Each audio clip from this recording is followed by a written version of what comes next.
Film की शुरुआत 1945 से होती है, जहां एक प्लेन में कोई गड़बड़ी हो गई थी, जिस वजह से उसे जापान की एक आइलैंड पर उतारा जा रहा था। ये काम एक सीनियर पायलट कर रहा था, जिसका नाम शिकीशिमा होता है। वो इस वक्त अपनी पूरी टीम के साथ था। आइलैंड पर आने के बाद वो एक सीनियर मैकेनिक के पास आया और उसे प्लेन ठीक करने को कहता है। शिकीशिमा खुद इस आइलैंड पर घूमने के लिए आगे बढ़ा। वो समंदर में अजीब तरह की मछलियाँ देखता है जो मरी हुई थी। घूम फिर कर वो रात को वापस आया। टीम के पास वो जैसे ही पहुंचा, सबको इमरजेंसी अलार्म की आवाज सुनाई देती है, जिस वजह से पूरी टीम घबरा गई, क्योंकि तभी इनके सामने गॉडजिला आ जाता है। वो आगे बढ़ रहा था, उसे देखकर सारे लोग काफी डर जाते हैं। वो भागने लगे, किसी को भी कुछ समझ नहीं आती। मैकेनिक कहता है कि हम इसे अपनी मशीन गन से मार सकते हैं। शिकीशिमा जी, आपको ऐसा करना चाहिए। अब शिकीशिमा गन तो लेता है, पर गॉडजिला के पास आने पर न जाने उसे क्या हुआ। वो मशीन गन से गोलियां ही नहीं चला पाता, इसलिए सभी सिपाहियों को अपनी छोटी मोटी गन से गोलियां चलानी पड़ती है। ये देख गॉडजिला उससे भी आगे बढ़ने लगा, सबको ही कुचलने लगता है। देखते ही देखते वो सबको चींटियों की तरह मसल कर मार देता है। ये देखकर शिकीशिमा काफी डर गया, जिसके साथ ही वहाँ जोरदार धमाका हुआ। शिकीशिमा काफी दूर जाके गिरा, वही बेहोश हो जाता है और सबको मारने के बाद गॉडजिला जोरों से दहाड़ने लगता है। सुबह जाकर शिकीशिमा को होश आई। आगे बढ़ने पर उसने देखा कि मेरी पूरी टीम मारी गई है। हर तरफ उनकी लाशें पड़ी हुई थी। लाशों को मैकेनिक यहाँ एक साथ लाकर रख रहा था, क्योंकि गॉडजिला के हमले में वो किसी तरह बच गया था। शिकीशिमा के वहाँ आने पर मैकेनिक उस पे काफी भड़क गया। कहता है कि इन सब की मौत की जिम्मेदार तुम हो, तुमने गॉडजिला पर वार नहीं किया, इसलिए सभी मारे गए। जो सुनकर वो काफी दुखी हो गया। कुछ टाइम के बाद शिकीशिमा को बाकी पायलट्स के साथ वापस टोक्यो भेज दिया जाता है। वो जब घर आया तो पता चला कि यहाँ बमबारी की वजह से सब कुछ तहस नहस हो गया है। सारे घर टूट फूट गए, यहाँ तक कि शिकीशिमा का घर भी पूरा बर्बाद हो चुका था। यहाँ उसकी पड़ोसन मिली, कहती है कि तुम बच गई हो। रोती हुई बोली, पर मेरा बेटा मारा गया। शिकीशिमा पूछता है क्या मेरी मॉम डैड जिंदा है। वो कहती है कि नहीं, यहाँ सभी मारे गए हैं। दुखी होकर आगे बढ़ी, बार बार यही कहती रहती है कि हमारी किस्मत ही खराब है, जिसमें हमारे साथ ये सब हो गया। शिकीशिमा जब आगे बढ़ा तो पुलिस एक औरत के पीछे पड़ी हुई थी। उसने हाथ में बच्चा उठाया हुआ था। औरत जब भाग रही थी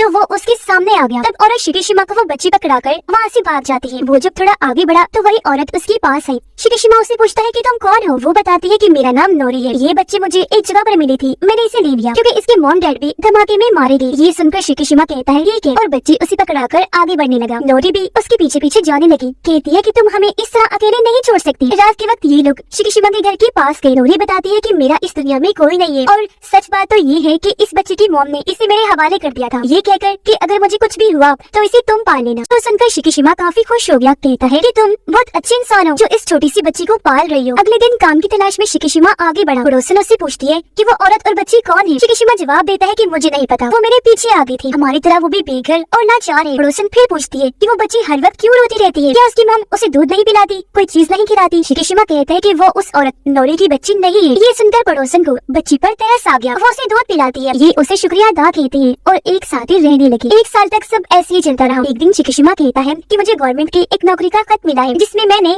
समंदर की गहराइयों में मिशन करने जाना है। दरअसल मेरा काम वहाँ बॉम्ब्स को ढूंढकर उन्हें खत्म करना है, जो माइंस खुदाई करके वहाँ लगाए गए हैं। वो दूसरी जंग के दौरान अमेरिका और जापान ने लगवाए थे वहाँ। नोरी कहती है मगर ये काम काफी खतरनाक लग रहा है। शिकीशिमा कहता है कि हाँ है तो खतरनाक, लेकिन इसके बदले हमें बहुत सारा पैसा मिलेगा, जिससे हम जिंदगी में आगे बढ़ सकते हैं, बहुत खुश रहेंगे, जो बच्चे के लिए बहुत जरूरी है। नोरी कहती है मगर मैं तुम्हें मरने नहीं देना चाहती। शिकीशिमा कहता है पर मुझे कुछ नहीं होगा, क्योंकि गवर्नमेंट हमें काफी अच्छे हथियार और कश्तियाँ दे रही है। पर अगले दिन शिकीशिमा जब काम पर गया तो उससे पता चला कि गवर्नमेंट ने इनके साथ बस झूठ बोला है, क्योंकि इन्हें बस आम से हथियार और कश्तियाँ दी जा रही। यहाँ शिकीशिमा की मुलाकात डॉक्टर से भी हुई, जो इस पूरे मिशन के हेड थी। डॉक्टर उसे भी कश्तियों के बारे में सारी बात समझा रही था। डॉक्टर के लोग एक माइन बॉम्ब को ढूंढकर उस पर निशाना लगा रही थी। कई बार शूट करते हैं, लेकिन उनका निशाना ठीक नहीं लग रहा था, हमेशा चूक जाता था। मगर जब शिकीशिमा निशाना लगाता है तो वो आसानी से ही माइन बॉम्ब को फोड़ देता है, जो देखकर डॉक्टर काफी खुश हो गया। रात को शिकीशिमा को वही सपना आया, जिसमें गॉडजिला उसके साथियों को कुचलता हुआ आगे बढ़ने लगता है। ये भयानक सपना देखकर शिकीशिमा चौंकर उठ जाता है। अपने साथियों की मौत पर काफी दुखी होने लगा। नोरी उसे पानी पिलाती है। शिकीशिमा बताता है कि मुझे ऐसे भयानक सपने आते रहते हैं, उम्मीद करता हूँ कि जल्द मैं ये सब भूल जाऊँ। वो काफी दुखी होने लगा। तब नोरी उसे संभालती है। अब एक आइलैंड पर न्यूक्लियर धमाका हुआ, जो अमेरिका ने करवाया होता है। फिर ऐसे वक्त गुजरता गया, जहाँ शिकीशिमा अपनी टीम के साथ और भी कई सारे बॉम्ब्स को तबाह कर देता है और हंसी खुशी नोरी और बच्ची के साथ रहने लगता है। ये लोग अपना घर भी बना लेते हैं, जहाँ शिकीशिमा अपनी पूरी टीम को लाया। नोरी सबके लिए खाना बनाती है। सब काफी खुश हुए, उन्होंने तारीफ की। कहती है भाभी खाना बहुत मजे का बना है। ये सुनकर नोरी कहती है मैं शिकीशिमा की वाइफ नहीं हूँ, जो सुनकर पूरी टीम काफी चौंक जाती है। तब शिकीशिमा उन्हें बताता है कि धमाके की बात से ही ये मेरे साथ रह रही है, क्योंकि इसका मेरी तरह कोई भी नहीं है, और ये बच्ची भी हम दोनों की नहीं है। जिस पर टीम कहती है कि आप दोनों को शादी कर लेनी चाहिए। एक दिन नोरी शिकीशिमा को कहती है कि मुझे एक जगह पर नौकरी मिली है, मैं जल्द ही अपने पैरों पर खड़ी हो जाऊँ और बच्ची को पड़ोसन संभाल लेंगी। मेरी उनसे बात हो गई है, जिस पर शिकीशिमा भी मान जाता है। अब बताया गया कि अमेरिका जीता जा रहा है, जिसका उल्टा असर ये हुआ कि गॉडजिला और ज्यादा बड़ा, खतरनाक और ताकतवर बन गया है, और अब वो जापान की तरफ बढ़ रहा था। अब ये टीम जब आगे आगे बढ़ी तो इन्हें वो शिप बर्बाद हुई नजर आई जो 1945 में गॉडजिला के हमले से बर्बाद हुई थी। ये देखकर टीम काफी चौंक गई। वो सोचती है कि ये काम भला कौन सा जानवर कर सकता है जो इतना बड़ा था। तब शिकीशिमा बताता है कि ये गॉडजिला ने किया था क्योंकि वहाँ उसे मरी हुई मछलियाँ नजर आ जाती है। वो बताता है कि जब भी गॉडजिला ऊपर आने वाला होता है तब वो नीचे के जानवरों को मार कर ऊपर भेज देता है। ये चीज मैंने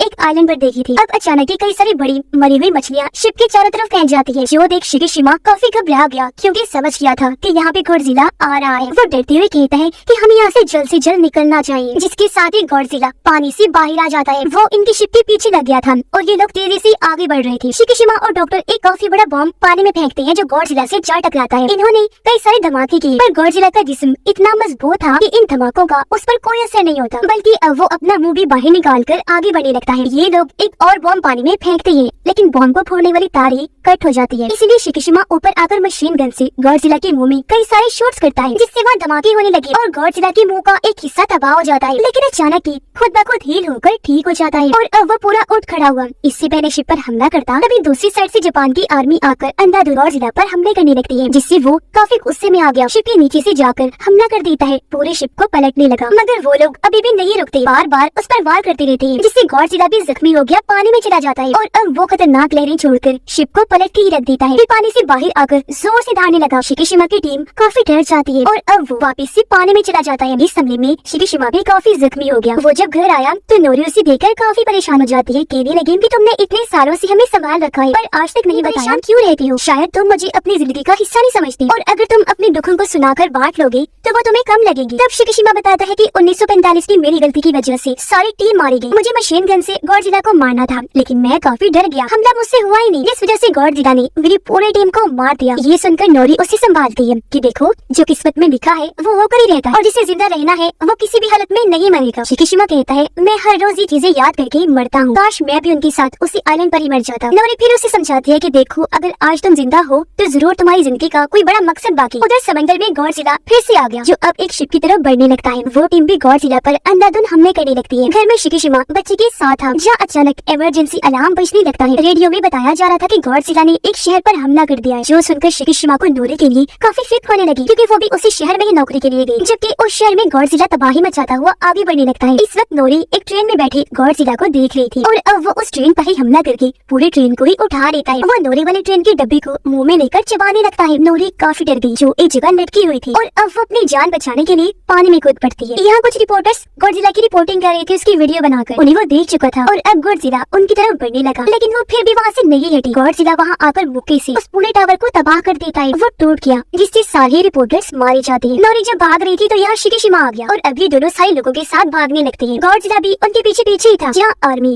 उस पर टैंक से हमले कर रही। उसे गुस्सा आ गया और अब गॉडजिला के पंख और पेट से नीले रंग की रोशनी निकलने लगती है, जिसके साथ ही वो खतरनाक शुआएं लहरें बाहर निकालने लगता है। ऐसा होते ही वहाँ जोरदार कई सारे धमाके होने लगे जो वहाँ के सभी लोगों और बिल्डिंग्स को अपनी लपेट में लेने लगे। शिकीशिमा को इससे बचाने के लिए नोरी उसे धक्का दे देती है और इस हमले की तबाही को अपने ऊपर ले लेती है। कुछ देर के बाद शिकीशिमा जब बाहर आया तो उसे नोरी समेत दूर दूर तक कोई भी दिखाई नहीं देता। हर चीज तबाह बर्बाद हो चुकी थी और अब नोरी की मौत की वजह से शिकीशिमा काफी दुखी हो जाता है। वो ठोट कर रोने लगा। यहाँ गॉडजिला चिल्लाते धाड़ते हुए आगे बढ़ने लगता है। उसे देखकर शिकीशिमा को भी गुस्सा आ गया। वो भी बदला लेने के लिए धाड़ने लगता है। शहर में सारे लोग हर तरफ फैली तबाही को देखकर काफी परेशान हो जाते हैं और अब से फिर गॉडजिला पर ये लोग रिसर्च करने लगे। घर आकर शिकीशिमा नोरी के लिए दुआ करवाता है। बच्चे को भी संभाल रहा था जो काफी रो रही होती है। डॉक्टर यहाँ सबको बताता है कि गवर्नमेंट ने हमें और बाकी दुनिया भर की सिपाहियों को गॉडजिला को रोकने के लिए पास एक प्लान है, जिसके बाद वो ने उस जगह पर लाता है जहाँ गॉडजिला को रोकने वाली पूरी टीम थी और तभी यहाँ जनरल आकर सबसे मिलते हैं। कहते हैं कि गॉडजिला के हमले काफी बढ़ चुके हैं, इन हालात में हमारी मदद कोई नहीं करेगा, हमें जो भी करना है खुद ही करना होगा। फिर वो बताता है कि गॉडजिला को हराने के लिए डॉक्टर ने एक प्लान बनाया, जिस सुनकर सारे लोग कहते हैं कि हमने गॉडजिला को अपनी आंखों से देखा है, वो बहुत ताकतवर खतरनाक है, उसे हम किसी भी तरह नहीं रोक सकते। ये सुनकर डॉक्टर कहता है मैं एक नेवी ऑफिसर भी हूँ, साथ ही एक साइंटिस्ट भी हूँ। हमने गॉडजिला पर हमला किया था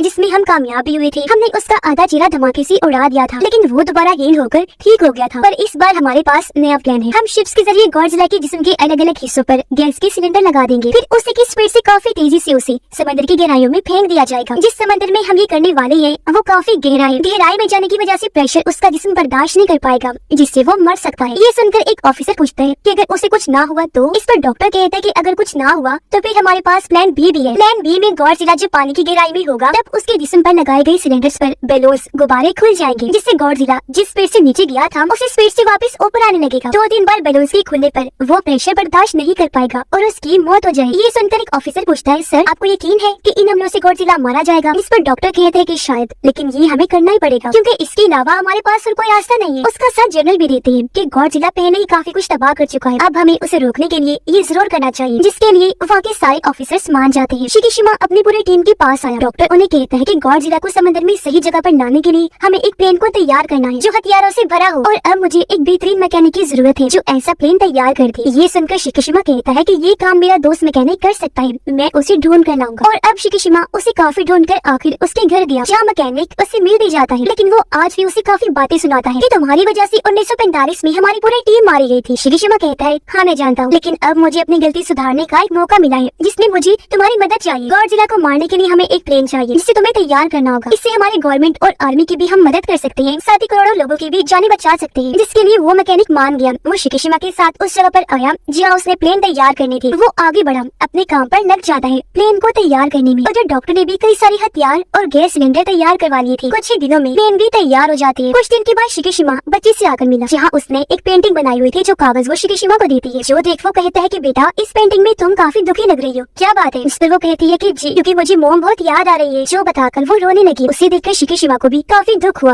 वो बच्ची को संभालता है। फिर जैसे ही रात हुई वो एक खत लेकर बच्ची के पास रखता है और उसे सुलाकर वहाँ से चला जाता है। वो आकर मैकेनिक से मिला जिसने और भी कई सारे प्लेन तैयार कर लिए थे। एक प्लेन में शिकिशिमा बैठ गया। तब मैकेनिक उसे बताता है कि मैंने इसमें भी बॉम्ब, हथियार और गैस सिलेंडर लगा दिया है, तुम्हें बस इस प्लेन को और इसके बटन्स को अच्छे से इस्तेमाल करना होगा। 1945 में गॉडजिला ने कुचलकर तुम्हारे सभी साथियों को मार दिया था, पर आज तुम उसे मारकर अपना बदला जरूर लेना। जिस पर शिकिशिमा कहता है कि हाँ मैं ऐसा करूंगा जरूर। वो फिर बच्ची की बनाई हुई पेंटिंग देखने लगा जो इन तीनों की थी, और यहाँ वो बच्ची के साथ साथ नोरी को भी याद करने लगता है। अगले दिन बच्ची पड़ोसन के पास आकर उसे शिकिशिमा का खत देती है जो असल में पड़ोसन के लिए ही था। खत के साथ कुछ पैसे थे। खत में लिखा था कि इन पैसों से बच्ची का ख्याल रखना। जो अधिक पड़ोसन समझ गई कि अब शिकिशिमा जिस मिशन पर गया है वहाँ से वापस कभी नहीं आएगा। जबकि उधर सभी शिप्स समंदर में आगे बढ़ने लगती है अपने लोकेशन पर जहाँ इन्हें जाना था। वो पानी में डिवाइसेस की मदद से आवाज पैदा करते हैं गॉडजिला को परेशान करने के लिए, जबकि शिकिशिमा अब अपने प्लेन को लेकर उड़ जाता है। गॉडजिला डिवाइसेस की आवाज से परेशान होकर पानी से निकलकर एक शहर में आ गया था। शिकिशिमा प्लेन को लेकर गॉडजिला के काफी करीब से गुजर जाता है, फिर उसके चारों तरफ घूमकर हमले करने लगता है गॉडजिला को भड़काने के लिए। अब गॉडजिला उसके प्लेन का पीछा करने लगा, इसलिए शिकिशिमा उसे लेकर समंदर में अपनी मेन लोकेशन की तरफ बढ़ने लगा। जब डॉक्टर उन्हें आता हुआ देखकर काफी खुश हो जाता है और वो सभी शिप्स को तैयार होने के लिए कहता है, जबकि शिकिशिमा और गॉडजिला समंदर में लगातार आगे बढ़ रहे थे। और अब जैसे ही शिप्स गॉडजिला के पास आने लगी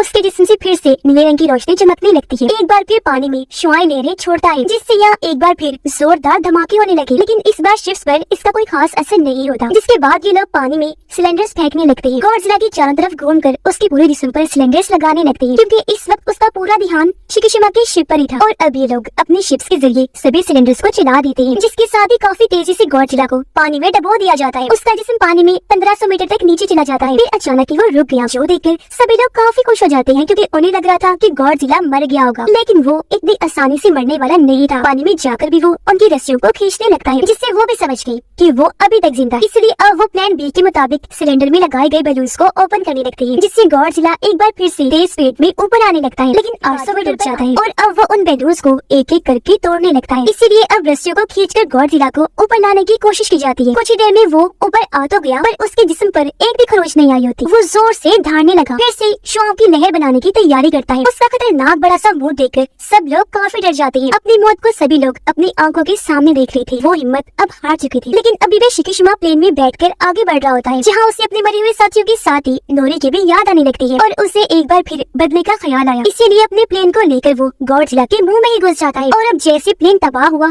काफी बड़े धमाके के साथ गॉडजिला का पूरा मुंह ही उड़ जाता है। ये देखकर डॉक्टर और सारे लोग शिकिशिमा की मौत पर काफी दुखी हो जाते हैं। पर कुछ ही दूरी पर पैराशूट पर उड़ते हुए उन्हें शिकिशिमा नजर आ जाता है, जो देखकर सभी काफी खुश हो जाते हैं कि थैंक गॉड वो अभी जिंदा है। इस सब के बारे में रेडियो के जरिए मैकेनिक को भी पता चल गया था, जो जानकर वो भी काफी खुश हो जाता है। और उसे याद आया कि हाँ, मैंने शिकिशिमा को बताया था कि इस प्लेन में पैराशूट भी है। उसे इस बात से काफी खुशी हुई कि उसने अपनी जहानत से इस मिशन को कामयाब बना लिया, क्योंकि पैराशूट से उड़ते हुए शिकीशिमा देखता है कि गॉडजिला का बिना मुंह का जिस्म नीली रोशनी छोड़ते हुए कई सारे टुकड़ों में बढ़ जाता है और वो सारे टुकड़े पानी में जा गिरते हैं और इस तरह गॉडजिला का खात्मा हो जाता है। सभी लोग शिकीशिमा की बहादुरी पर काफी खुश हुए, उसे इज्जत के तौर पर सल्यूट करते हैं और अब यह मिशन भी पूरा होते ही ये लोग वापस बेस पर आए, जहाँ भी सारे लोग काफी खुश थे। यहाँ मैकेनिक शिकीशिमा से मिलकर उसे गले से लगा लेता है। कहने लगा कि शुक्र है आखिरकार अपनी बहादुरी से तुमने ये कर ही लिया। यहाँ उसे मिलने पड़ोसन और बच्चे भी आए। पड़ोसन उसे एक खत देती है जो पढ़कर शिकीशिमा काफी हैरान भी हुआ, साथ ही काफी खुश भी हो जाता है क्योंकि ये खत नोरी का था जो भी जिंदा थी और घर में इनका इंतजार कर रही थी। ये लोग घर आकर नोरी से मिलते हैं जो हमले में किसी तरह बच गई थी और काफी जख्मी थी। ये तीनों एक दूसरे से मिलकर बहुत खुश हो जाते हैं। नोरी उससे पूछती है क्या तुम्हारी जंग खत्म हो गई, जिस पर वो मुस्कुरा कर कहता है कि हाँ और मैं कामयाब रहा। इस पर तीनों मिलकर काफी खुश हो जाते हैं और अब एक फैमिली की तरह रहने का फैसला करते हैं। लेकिन एक बुरी खबर समंदर की गहराई में दिखाया गया कि गॉडजिला के जिस्म के टुकड़े फिर से रीजनरेट हो रहे हैं, यानी फिर से ठीक होकर आपस में मिल रहे थे, जो हो सकता है कि पूरा गॉडजिला फिर से बना ले, जो बात बहुत खतरे वाली थी। और इसी के साथ ही इस फिल्म की कहानी यहीं पर खत्म हो जाती।